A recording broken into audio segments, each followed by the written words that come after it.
নির্দিষ্ট কিছু দাবি দেওয়া ছিল। একই সাথে আমরা আজকে স্যারকে বলে গিয়েছিলাম যে আমি গতকালকে রাতেই কথাটি বলেছি যে আজকে রাতের মধ্যে আপনারা এটার ব্যাপারে তদন্তের মাধ্যমে, সুষ্ঠু তদন্তের মাধ্যমে জাতির সামনে, শিক্ষার্থীদের সামনে উপস্থাপন করবেন যে আসলে এই ধরনের কোনো ঘটনার সাথে ছাত্রদলের কোনো নেতাকর্মী জড়িত কিনা এবং কারা জড়িত। ঢাকা বিশ্ববিদ্যালয়ের যে দোকানপাটগুলো, ভ্রাম্যমান যে ধরনের দোকান আছে, এই দোকানগুলোর সাথে কারা জড়িত, কিভাবে পরিচালিত হচ্ছে, এই বিষয়ে বিশ্ববিদ্যালয় প্রশাসনের কোনো সুনির্দিষ্ট নিয়ম নীতি আছে কিনা, এবং সেটা যদি থেকে থাকে তাহলে এই যে বিশ্ববিদ্যালয়ের যতগুলো দোকান আছে সেটি কি সেই নিয়ম নীতি মেনে এই দোকানগুলো স্থাপিত হয়েছে কিনা, সেই বিষয়ে আমরা স্যারকে অবগত করে গিয়েছিলাম যে আপনি এই বিষয়গুলা শিক্ষার্থীদের সামনে, সকলের সামনে উন্মুক্ত করবেন। এবং আমরা একইভাবে স্যারকে আশ্বস্ত করেছিলাম যে যদি এই বিষয়গুলোর সাথে আমাদের কোনো নেতাকর্মী যদি জড়িত থাকে, আপনারা একাডেমিক ভাবে তার বিরুদ্ধে ব্যবস্থা নেবেন, আমরা সাংগঠনিক ভাবে, আইনানুগ ভাবে ব্যবস্থা নেব। এখন আর একটি বিষয় স্যার, সেটা হচ্ছে যে আমরা যাদের বিরুদ্ধে বা যারা এই বিষয়গুলা সারা দেশের কাছে উপস্থাপন করেছে গতকালকে রাতে, আমরা আজকে দেখেছি যে তাদের কিছু বিতর্কিত কর্মকাণ্ড এবং যে ঘটনাকে কেন্দ্র করে গতকালকে রাতে মিছিল করা হয়েছিল, সেই ঘটনা কিন্তু এদের দ্বারা ঘটনা হয়েছে। এবং আজকে আমরা অবাক হয়েছি, ঢাকা বিশ্ববিদ্যালয় কিন্তু একটা জনপরিসর, এই বিশ্ববিদ্যালয়ের রাষ্ট্রের নাগরিকদের ভ্যাট ট্যাক্সের টাকায় এই বিশ্ববিদ্যালয় তাদের টাকায় পরিচালিত হয়। এই বিশ্ববিদ্যালয়ে অনেক পাবলিক অ্যাসেট আছে, যেখানে নাগরিক সম্পত্তি আছে, যেখানে সাধারণ জনগণের অধিকার আছে। কিন্তু আমরা আজকে বিশ্ববিদ্যালয়ের খেলার মাঠে কিছু শিশু যারা খেলাধুলা করতে গেছে, হয়তো বা না বুঝে যেতে পারে, সেখানে যেসব মববাজেরা গতকালকে আমাদের বিরুদ্ধে মিছিল করেছে, তাদের অন্যতম একজন সদস্য আমরা দেখেছি, সে তাদেরকে কান ধরে উঠবস করিয়েছে। আমি এর আগে সকালবেলা স্যারকে প্রশ্ন করছিলাম যে স্যার, বিশ্ববিদ্যালয় কিংবা এই যে বিতর্কিত ডাকসু প্রতিনিধি, এদের কি কোনো এখতিয়ার আছে কিনা যে এই দোকানপাটগুলো নিজের কাছে, তাদের কাছে জব্দ করা বা এইটার তদারকি করা? এই ধরনের যারা বিতর্কিত ডাকসু প্রতিনিধি, তাদের কোনো এখতিয়ার আছে কিনা বা কোনো শিক্ষার্থীর এখতিয়ার আছে কিনা? তো স্যার বলছে যে নাই। একইভাবে আমি আজকে আপনাদের কাছে আবার বলতে চাচ্ছি, এই বিতর্কিত ডাকসু প্রতিনিধি আজকে যে ঢাকা বিশ্ববিদ্যালয়ের খেলার মাঠে প্রায় 20 থেকে 30 জন বাচ্চা শিশুকে, যারা খেলাধুলা করতে আসছিল, তাদেরকে কান ধরে উঠবস করালো, এটা কি তার এখতিয়ারে আছে কিনা? যদি না থেকে থাকে তাহলে আপনাদেরকে এখানে স্পষ্ট করতে হবে যে এই বিষয়ে আপনারা কি ব্যবস্থা গ্রহণ করবেন, এবং এটা যদি না করে থাকেন তাহলে আমরা আপনাদের বিরুদ্ধে কঠোর অবস্থানে যাব।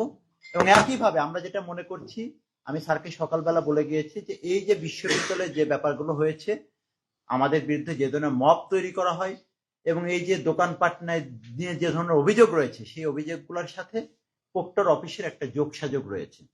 এবং আমরা মনে করব যদি আপনারা ব্যবস্থা গ্রহণ না করেন, আজকে পুরো জাতির সামনে আমাদেরকে যেভাবে হেয় হতে হচ্ছে এবং যেভাবে লোকজন আমাদেরকে সিসি করতেছে ঢাকা বিশ্ববিদ্যালয়ে একজন শিক্ষার্থী হিসেবে, এটা আমাদের জন্য লজ্জাজনক। এবং একই সাথে আর একটা বিষয়, খুবই লজ্জাজনক একটি ঘটনা ঘটেছে। এই ঢাকা বিশ্ববিদ্যালয় বাংলাদেশের স্বাধীনতা অভ্যুদয় এবং সকল গণতান্ত্রিক আন্দোলন এবং এমনকি আপনারা যে আজকে আমরা যে পরিবেশটা এখানে পেয়েছি, যে জুলাই আগস্টের গণ অভ্যুত্থান, সেই গণ অভ্যুত্থানের আন্দোলনের সূচনা এই বিশ্ববিদ্যালয় থেকে হয়েছিল। সেই বিশ্ববিদ্যালয় নিয়ে আজকে বরগুনায় জামাতের এক নেতা, সে আজকে মন্তব্য করেছে ঢাকা বিশ্ববিদ্যালয়ে, আমি সবার উদ্দেশ্যে বলছি, ঢাকা বিশ্ববিদ্যালয়ে নাকি মাদকের আখড়া এবং এখানে নারীদেরকে বেশ্যা হিসেবে অভিহিত করা হয়েছে। এটার বিরুদ্ধে, এটা বিশ্ববিদ্যালয় যে প্রাতিষ্ঠানিকভাবে আপনারা এই মন্তব্যের বিরুদ্ধে কোন ধরনের পদক্ষেপ গ্রহণ করবেন, সে বিষয়ে আপনাদের অবস্থান কি? এবং একই সাথে আমরা আজকে সকালে যে তদন্তের অগ্রগতি, এবং আমরা বলেছিলাম আপনারা যদি তদন্ত জনসম্মুখে উপস্থাপন না করেন, শিক্ষার্থীদের কাছে উপস্থাপন না করেন, আমরা সকলের বিরুদ্ধে আইনানুগ ব্যবস্থা নিব।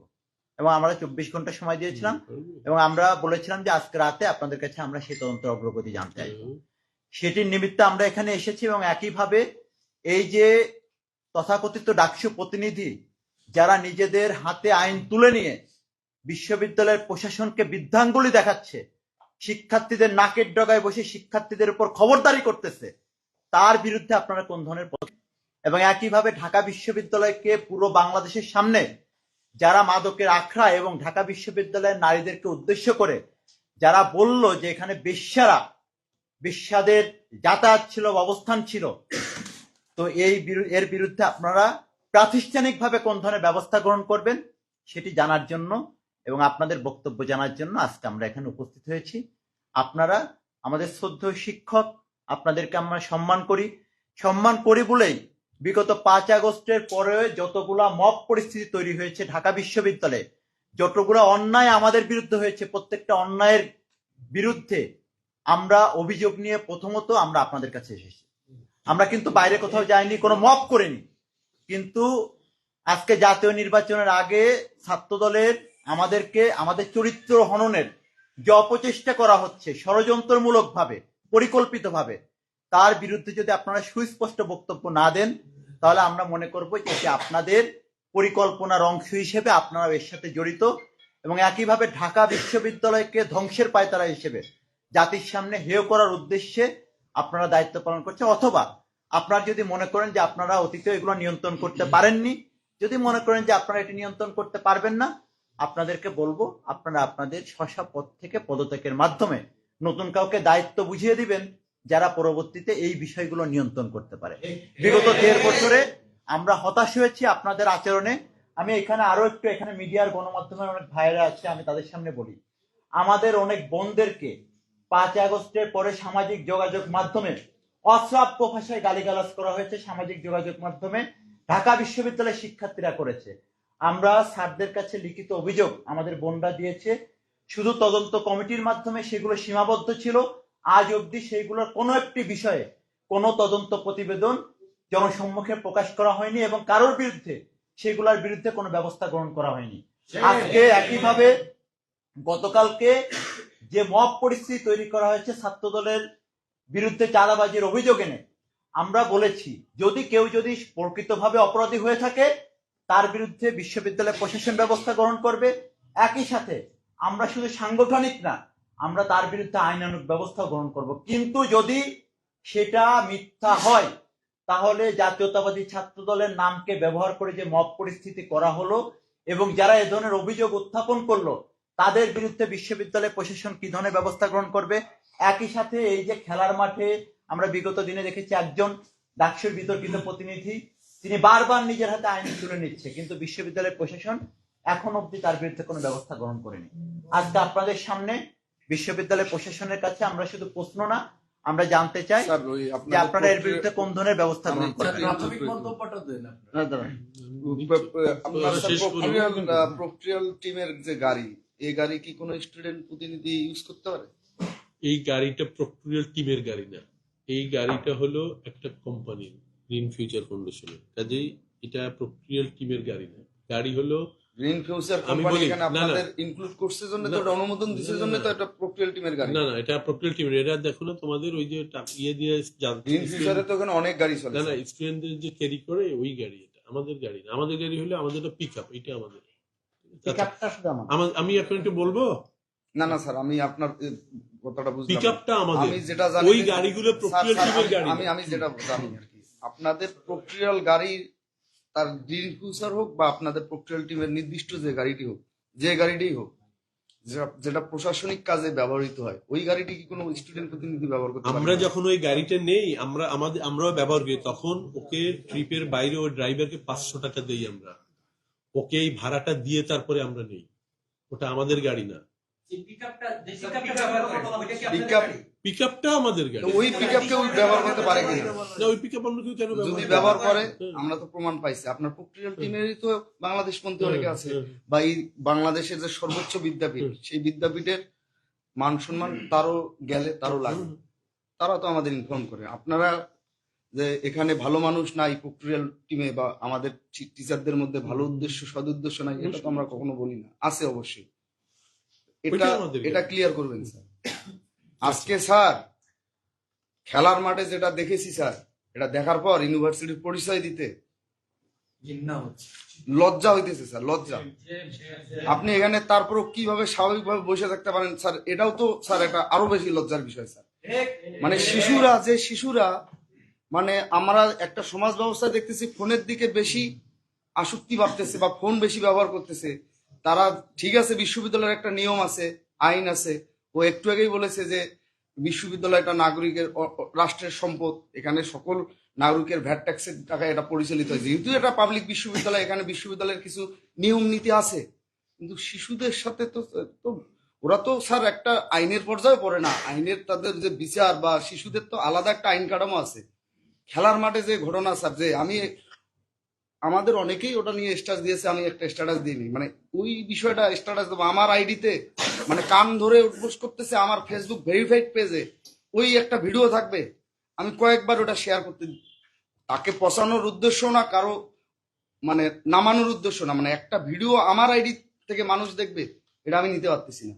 এই বিষয়টা স্যার আগে এখন ইমিডিয়েটলি ক্লিয়ার করবেন। আচ্ছা বলছি, ঠিক আছে। আচ্ছা, প্রথম কথা হলো তোমরা সকালবেলায় যেটা নিয়ে আসছো সেটা নিয়ে তোমাদের সামনে আমি কমিটি করে দিয়েছি। তোমরা জানো, তোমাদের সাথে এই কমিটি কথা বলেছে।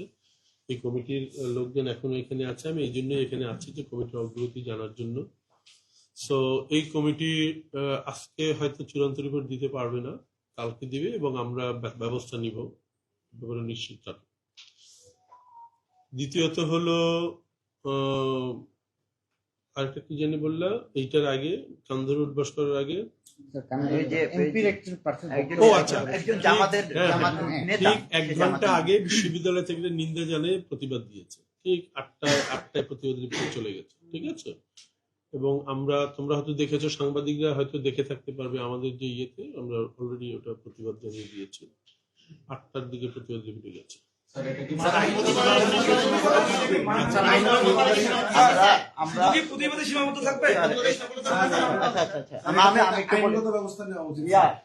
আমি বলি, আমরা স্যার এই বিষয়ে যেটা বলতে চাই যে ঢাকা বিশ্ববিদ্যালয়ে আপনারা আজকে যে চেয়ারে প্রতিষ্ঠিত আছেন এবং আমরাও আজকে যে উন্মুক্ত পরিবেশ এখানে এসে আপনাদের সাথে কথা বলতেছি, এর পিছনে এই বিশ্ববিদ্যালয়ের শিক্ষার্থীদের যে অবদান, কিংবা এই বিশ্ববিদ্যালয় বা এই বাংলাদেশের অভ্যুত্থানের ক্ষেত্রে এই বিশ্ববিদ্যালয়ের যে অবদান, যারা এই বিশ্ববিদ্যালয় এবং বাংলাদেশকে স্বীকার করে না, ধারণ করে না, যারা দেশের স্বাধীনতা সার্বভৌমত্ব ধারণ করে না, তাদের মুখ থেকে এই ধরনের বক্তব্য আসে।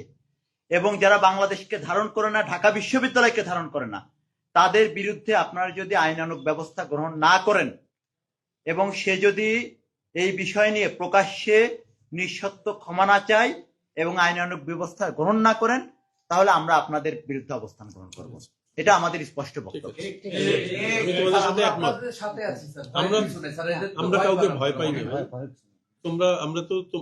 তোমরা এত মানুষ সামনে থাকলে আমরা ভয় পাবো কেন? আমরা ভয় পাই না।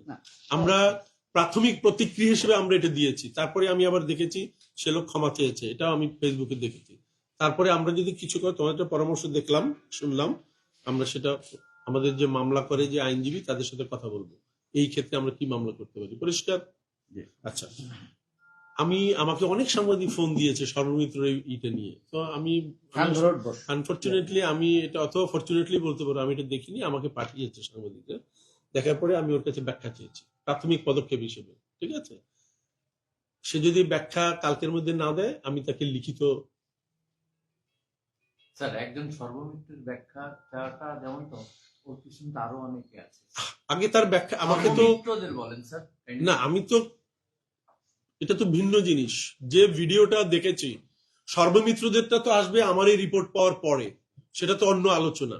যে ভিডিওর কথা বলা হচ্ছে, ছাত্রদলের স্যার সম্মান হয়েছে, বিষয়টা বিশ্ববিদ্যালয়ের সম্মান হয়েছে। কালকে রাতে যে ঘটনা করছে, পুরানো একটা ভিডিও, আমি তো সেই রিপোর্টের জন্য অপেক্ষা করছি। আমরা একটু ওই যে কান্দরোড বসে এটা শেষ করি। সো আমি ওর কাছে অলরেডি প্রাথমিক বক্তব্য চেয়েছি। কালকে আমি ও কি বক্তব্য দেয় দেখি, এরপরে আমি তাকে লিখে দেবো। এবং আমাদের যে প্রসিডিওর আছে, আমি অলরেডি শারীরিক শিক্ষা পরিচালকের সাথে কথা বলছি, উনি জানেন কিনা। উনি আমাকে বলেছেন যে উনি ভিডিও দেখেছেন, কিন্তু এর প্রেক্ষাপট উনি জানেন না। স্যার, আমি একটু অ্যাড করি স্যার, যদি ভুল না হয়। একজন নাগরিক হিসেবে এবং শিক্ষার্থী হিসেবে আমার কোনো অধিকার নাই কোনো শিশু বাচ্চাকে পুলিশিং করা, তাকে কান ধরে বসানোর কোনো অধিকার আমার নাই। রাষ্ট্রের নাগরিক হিসেবে এটা করার অধিকার আমার নাই। আমরা ক্যামেরাতে সুস্পষ্ট ভাবে দেখলাম তার হাতে একটা লাঠি। সে মনে হচ্ছে যে সে পুলিশ, পুলিশের মতো করে শিশু বাচ্চা যাদের উপরে আইন কিন্তু অনেক সফট, তাদেরকে লাঠি পেটানোর উদ্দেশ্য এবং তাদেরকে কানে ধরে উদ্দেশ্য করাচ্ছে। আসলে আপনারা কি ব্যাখ্যা চাবেন আমি আসলে বুঝতেছি না। ভাই আমি বলি, আমাকে কোনো আপনি সেটা তোর কাছে জানতে চাইবো যে লাঠিকে তোমাকে আপনি দিয়েছে। আমি একটা ব্যক্তিকে খুন করতেছি, আপনি আমার কাছে জানতে চাবেন কেন খুন করছি? এটা কি আপনার চাওয়া উচিত? সে আমরা দেখতে পাচ্ছি ভিডিওতে যে সে উপোস করাচ্ছে স্যার। আইনত কারো বিরুদ্ধে ব্যবস্থা নিতে হলে আগে তার কথা শুনতে হবে। আমি স্যার আমি একটু আনফরচুনেট লোক, আপনি যেহেতু ভিডিওটা দেখেন না, আমি আমি একটু দেখি, আপনাকে আমি দেখাচ্ছি। পরে পেয়েছি আমি। আচ্ছা আমি আমি একটু দেখেছি। আপনাকে স্যার, আপনার আপনারা তো কাছে দেখছেন মনে প্রশ্ন, হয়। একজন আমি দেখেছি। শিক্ষার্থী কি ঢাকা বিশ্ববিদ্যালয়ের একজন শিক্ষার্থী কি একজন স্টুডেন্টকে বা একজন শিশু বাচ্চাকে কানে ধরে উদ্বোস করার অধিকার রাখে কিনা? আর যদি সে উদ্বোস করায়, সেটা যদি ভিডিও আপনার কাছে থাকে, আপনি আসলে কি ব্যবস্থা গ্রহণ করতে পারেন? আপনার সে তো কমপ্লিটলি আইন ভঙ্গ করতেছে এবং সে একজন ডাকসুর সদস্য, আপনার স্টুডেন্ট বডি। স্যার আমি প্রান্ত কথাটা একদম স্পষ্ট করে দিই, আপনার তো ব্যাখ্যা এখানে কোনোভাবে সুযোগই নাই। সন্তোষজনক ব্যাখ্যা করার কোনো সুযোগই নেই স্যার। এটা আমিও ভালো করে জানি, কিন্তু এই স্টেপটা করতে হবে, আপনি তো আইনের স্টুডেন্ট, এই স্টেপটা করতে হবে। তাও আমরা আপনারা এটা দেশের মানুষ যে কষ্ট পাইছে স্যার, আমাদের কান ধরে এই দেশের মানুষের কাছে ক্ষমা চাইতে হবে। এই কারণে গত 4 মাসের মধ্যে সর্বমিত্র থেকে সর্বশত্রুতে পরিণত হয়েছে একটা ছেলে। ঢাকা বিশ্ববিদ্যালয় বানাইছে। ক্যাম্পাসের মধ্যে মব করছে, আমরা দেখছি যে ক্যাম্পাসের মধ্যে মানুষজনের উপরে সরাসরি ভাবে হামলা করছে, তাদেরকে লাঠি দিয়ে মারতে উদ্যত হয়েছে।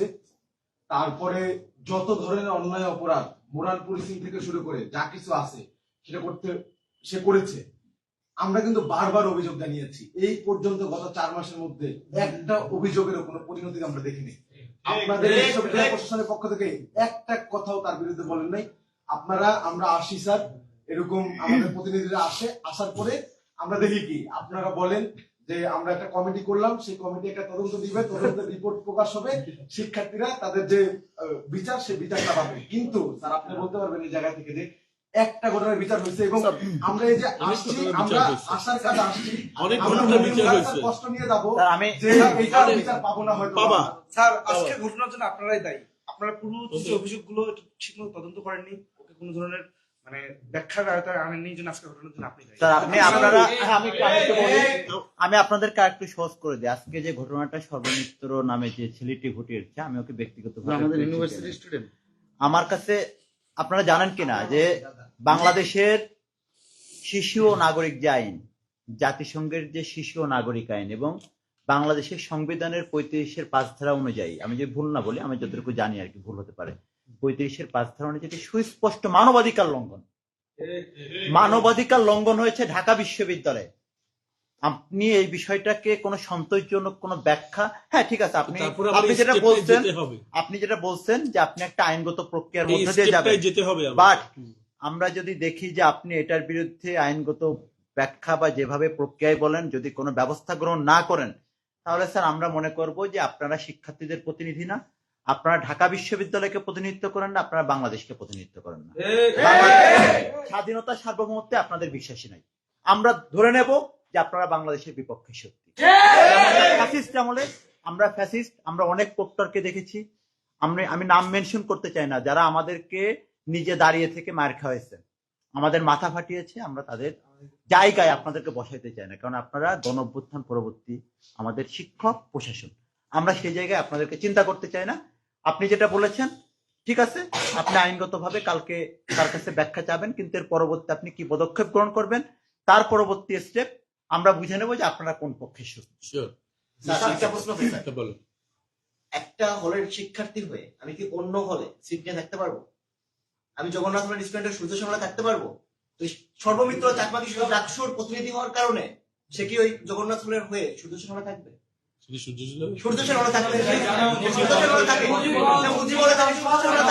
নিজের হলে ঢোকে না, এটা কিভাবে সম্ভব স্যার জানেন? এটা আমি সূর্য হলের ছাত্র, আমি জানি, তাকে আমি গভীর রাতে ঢুকতে দেখি এবং আমি আপনাকে স্যার একটা কথা অ্যাড করতে চাই, যে আপনি বললেন যে আপনি আইনানুগ ব্যবস্থা বা তাকে লিখিত বক্তব্য দিবেন। আমি চাই এই জায়গায় মিডিয়া আছে, আমি মনে করি যে ঢাকা বিশ্ববিদ্যালয়ের সমগ্র স্টুডেন্ট এবং বাংলাদেশ এটা দেখতেছে এখানে কি হচ্ছে। আপনি কি ব্যবস্থা গ্রহণ করবেন এবং যদি গ্রহণ করতে না পারেন আপনি এর দায়বদ্ধতার অনুযায়ী কি করবেন সেটা আপনি আজকে সমগ্র স্টুডেন্ট এবং ক্যামেরার সামনে আপনি তুলে ধরবেন বলে আমি আশা করি। এটা তুলে ধরে আমাদেরকে আশ্বস্ত করবেন যে আপনি যদি ব্যর্থ হন তাহলে আপনার পরবর্তী পদক্ষেপ কি। আমার ব্যর্থ স্যার, হওয়ার কোনো সুযোগ নাই। আচ্ছা I ঠিক will আছে, go আমরা ahead আমরা instead. আমরা সেটা দেখতে চাই। অতীতে আমরা খুব আশাহত হয়েছি, তা আমরা আজকের পরে আমরা আপনার কাছ থেকে আশাহত হতে চাই না। আমরা চাই যে আপনি ব্যর্থ না হন। জি, আপনি ব্যর্থ হলে আমরা মনে করব যে আমাদের যে গণ অভ্যুত্থানের যে শক্তি স্পিরিট সেটি ব্যর্থ। ইতিমধ্যে সব দিক থেকে অনেক দিক থেকে ব্যর্থ হয়ে গেছে। যে আকাঙ্ক্ষা নিয়ে আপনারা বসেছিলেন বা যেটার জন্য ডাকসু হয়েছিল, আমরা দেখেছি সেই ডাকসুর কি অবস্থা, কিভাবে ডাকসু নির্বাচন হয়েছে, আপনারা কোন ধরনের দায়িত্ব পালন করেছেন, এগুলো ইতিহাসের পাতায় খুব সুন্দর করে স্বর্ণাক্ষরে লেখা থাকবে। এগুলো আমরা ভুলে যাব না। তাহলে স্যার আমাদের তদন্তের অগ্রগতির বিষয়টা আপনারা বলেন, যে আর আমরা সকালে যে অভিযোগ দেখলাম সেই বিষয়ে আপনাদের একদম। স্যার এখানে একটা কথা বলি স্যার, শুধু সর্বমিত্রটা না, যেই জামাতের যে আমি যে ব্যক্তি এমপি প্রার্থী যে ব্যক্তি বলেছে ঢাকা বিশ্ববিদ্যালয়ে একটা হচ্ছে মদের আখড়াখানা এবং হচ্ছে বেশ্যাখানা, এইভাবেই বলেছে যে বেশ্যাখানা বলেছে। এর পরীক্ষায় আপনারা প্রায় 8 ঘন্টা হয়ে গেছে, 8 ঘন্টা পরে একটা বিবৃতি দিয়েছে। আমার কাছে আসার না, না, না, না। স্যার, আপনারা 8 ঘন্টা আমাদের পরে বিবৃতি দিয়েছেন। কখন বলেছে এইটুকু? আমার তো জানতে হবে ব্যাপারটা। উনি বলেছে বরগুনে বসে, আমি জানার আধা ঘন্টার মধ্যে বিবৃতি আচ্ছা, গেছে। আমরা আমি তো জানি না 8 ঘন্টা আগে বলেছে। স্যার, এইটা- আমি তো সারা বাংলাদেশে কে কি বলে আমি কি করে এটা নিয়ে বসে থাকবো? আমি জানার আধা ঘন্টার মধ্যে বিবৃতি দিয়েছি। আইনগত প্রসেস তোমরা আমি একটা কথা বলি স্যার, ঢাকা বিশ্ববিদ্যালয় সম্বন্ধে কথা বলা হয়েছে, আপনি 8 ঘন্টা পর জানবেন মানে স্যার আপনার কি কাজ কি? না আমার কাজটা কি? আপনি 8 ঘন্টা পর জানবেন মানে স্যার? না না স্যার, এটা হয় না স্যার। ঢাকা বিশ্ববিদ্যালয় সম্বন্ধে একটা কথা বলছে, উনি 8 ঘন্টা পর জানে মানে? উনি ভিডিও দেখে নাই, একটা মরাল পুলিশিং এর নামে শিশু নির্যাতন হইতেছে, উনি 8 ঘন্টা ভিডিও দেখেন না, মানে ওনার কাজটা কি? না না এটার কথা আইন বলছি না। শৃঙ্খলা পরিস্থিতির আমি এটার কথা বলছি না। অবনতি না স্যার? আমি এটার কথা বলছি না। আমরা না স্যার, আপনি এইভাবে না স্যার, এটা আপনি আশাবাদ করতেছেন, এটা হয় স্যার? আচ্ছা তোমরা এই আচ্ছা ধরো স্যার, আমরা না স্যার, আমি হতাশ হলাম স্যার। আমি আপনার কাছে এখনো পর্যন্ত আশ্বস্ত স্যার। সর্বমিত্র এই ঘটনাটা কবে বলো? আপনি একটু আগে আপনি একটু আগে বলেন সাংবাদিকরা পাঠাইছে, বিকালে। আমি শুনতেছি, সুন্দরভাবে শুনতেছি। আপনি কিভাবে এইভাবে কথা বলতে পারেন স্যার? আমরা আজকে বিকালে আপনার ইউনিভার্সিটিতে সারা বাংলাদেশ ফলো করে।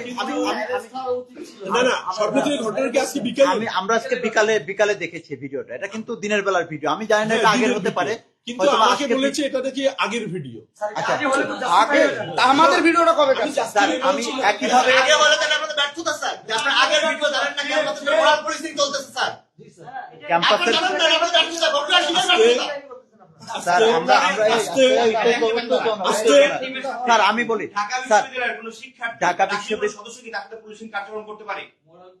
আস্তে কথা বলো। আচ্ছা এই স্যার তাদের সাথে মানে আপনার ফ্যামিলির যে টিম, সেই টিমের সাথে সে ঘুরে বেড়ায়, সেই টিমের সাথে সেই কার্যক্রম পরিচালনা করে, এটা কি তার রাইট আছে? এটা আমি স্যার বলি, এটা তো স্যার আপনি জানেন না, এইটাও আপনি জানেন না। তোমরা আচ্ছা, অভিযোগ ঠিক আছে। দিয়েছো, স্যার, আমি ব্যবস্থা নিচ্ছি। স্যার আমি স্যার বলি, শেষ করে আমরা কথা বলবো আমরা না। প্রত্যেকটা জিনিসের আচ্ছা, ব্যবস্থা নিচ্ছি। স্যার, হ্যাঁ, আমরা বলি। তোমরা বলতে পারো যে স্যার আমরা চাচ্ছি এখনই ঝাঁপিয়ে পড়বো। না, না, না। এটা তোমাদের এক্সপেকটেশন স্যার, আমি হতে পারে, শেষ কিন্তু করে দিই, আমরা আমাদের কথা জায়গা বলবো না। থেকে পদ্ধতিগতভাবে যেতে হবে। স্যার আমি শেষ করে এই কালকেও কথা বলবো না। পদ্ধতিগতভাবে যেতে হবে। আমি স্যার বলি, বিষয়টা হচ্ছে যে সবাই কিন্তু আপনাদের প্রতি আশাহত হয়েছে। আমি আগেও বলছি যে এর আগে অনেকগুলা ঘটনা আমরা আপনাদের কাছে এসেছি, যার কোনো সুষ্ঠু তদন্ত কিংবা বিচার হয়নি।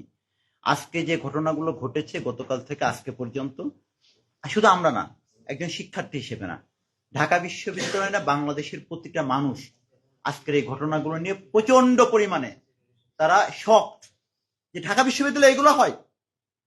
এই ব্যর্থতা কিন্তু শুধু আমার আপনার না, এই ব্যর্থতার দায়ভার সমগ্র বিশ্ববিদ্যালয়ের একটু ইন্টারভিউ শিক্ষক স্যার, শিক্ষার্থী। এক ছোট ভাই টিউশনিতে গেছে, তার স্টুডেন্ট তাকে আজকে দেখাইছে, একটু আগে আমাকে জানাইলো, আমাকে কস কি এটা স্যার, স্টুডেন্ট স্যার, ও ক্লাস 5 না 6 পড়ে, বলে দাদা আমার স্টুডেন্ট আমাকে এটা দেখাইলো।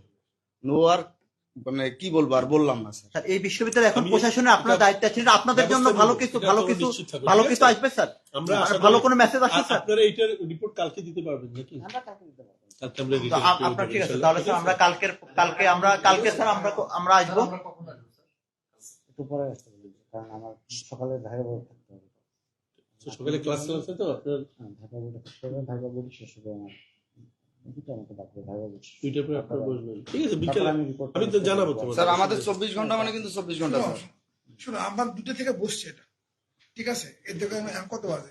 না আমি কিন্তু স্যারকে আমি গতকালকে রাতে ঘটনা ঘটার পরপরই আমি স্যারকে ফোন দিয়েছিলাম যে স্যার এই বিষয়টা নিয়ে আপনারা অলরেডি তদন্ত শুরু করতে পারেন, আমরা আগামীকালকে সকালে ফর্মালি এসে আপনাকে জানাবো। আমি স্যারকে বলছিলাম, সেটাই করেছি আমরা।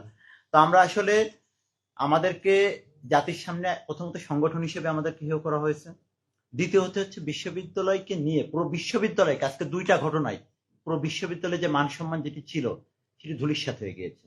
আমরা বিশ্ববিদ্যালয়ের ছেলেপেলেরা কিন্তু প্রচন্ড রকম আবেগতাড়িত, তারা কিন্তু এই বিশ্ববিদ্যালয় থেকে অভ্যুত্থানের নেতৃত্ব হয়েছে।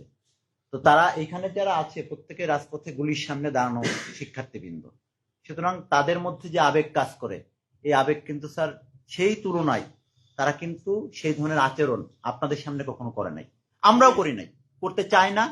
কিন্তু আমরা চাই যে আপনি যেহেতু আপনারা সময় নিয়েছেন, আমরা একটা সময় আপনাদেরকে বলেছি, আপনারা দ্রুত সময়ের মধ্যে আগামীকালকে সেটি আপনারা বাস্তবায়ন করবেন এবং সবার সম্মুখে উপস্থাপন করবেন। আচ্ছা, তো ঠিক আছে, এটা তো করবোই। আর তোমাদের সবার জন্য যেটা বলি, তোমাদের এটা মনে করার কারণ নাই। হ্যাঁ, তোমাদের অ্যাপারেন্টলি মনে হতে পারে যে স্যার এটা কিভাবে করলেন না কেন, ওভাবে করলেন না কেন, কারণ তোমাদের তরফ থেকে খুব দ্রুত আশ থাকবে, এটা খুব স্বাভাবিক, ইমোশন থাকবে স্বাভাবিক। স্যার আপনি একটা কাজ করতে পারছেন বিশ্ববিদ্যালয়ে, মানে একটা সমাধান, মানে একটা কাজ যদি আপনি সমাধান করতে স্যার পারতেন। এতক্ষণ তো গরমে কথা বললাম, একটু নরম করে কথা বলি, সুন্দর করে বলেন। সুন্দরভাবে বলি স্যার। অসুবিধা মানে নেই। আপনি কিভাবে এটা হজম করতেছেন আমাদের সামনে, মানে এটারও একটা শিক্ষার দরকার স্যার আমার। স্যার আমি যে একটু আগে উচ্চবাক্যে কথা বললাম, এটা আমি বলতে চাই নাই স্যার। না কেন, মানে আমি বলি না না না স্যার, আমি আবারও বলি তুমি স্যার। যখন আমার না, না, মতো না, স্যার। বাবা হবা, টিচার হবা, না না না স্যার, আমি বলি স্যার সন্তানের মতো Seriously, টিচার স্যার, তখন মানে বুঝবা। আমি অন্য সব ঘটনা ভুলে গেছি স্যার। মানে শিশুদের সাথে স্যার, মানে এটা যাইতেছে না স্যার। আমাদেরও তো ভাগিনা ভাতিজি ভাগিনা আছে স্যার, মানে আপনি বোঝেন স্যার, আমার বাবা হইলে স্যার, মানে এটা বোঝেন স্যার। না স্যার, আজকে আমার বাবা, মানে আমি যদি সর্বমিত্র হইতাম, আমার বাবা আজকে দরজা খুলতো। That is for sure. কারণ আপনি স্যার কিরকম বাবা, আমার বাবা কিরকম বাবা আমরা জানি না। আমি এটা পেয়ে সাথে সাথে ওকে লিখেছি এবং আমি এখানে আসছি। আমরা স্যার লেখা আপনারা কি করছেন না, আমরা কালকে এটা দেখতে চাই যে আসলে আপনারা কোন ধরনের অ্যাকশন নিচ্ছেন এটার বিরুদ্ধে। আপনাদের 3টা বিষয়। হ্যাঁ, এই 3টা বিষয়ে আমরা কথা বলতে চাই। ঠিক আছে স্যার, ওকে স্যার, ওকে, আল্লাহ হাফেজ। আচ্ছা, তোমরা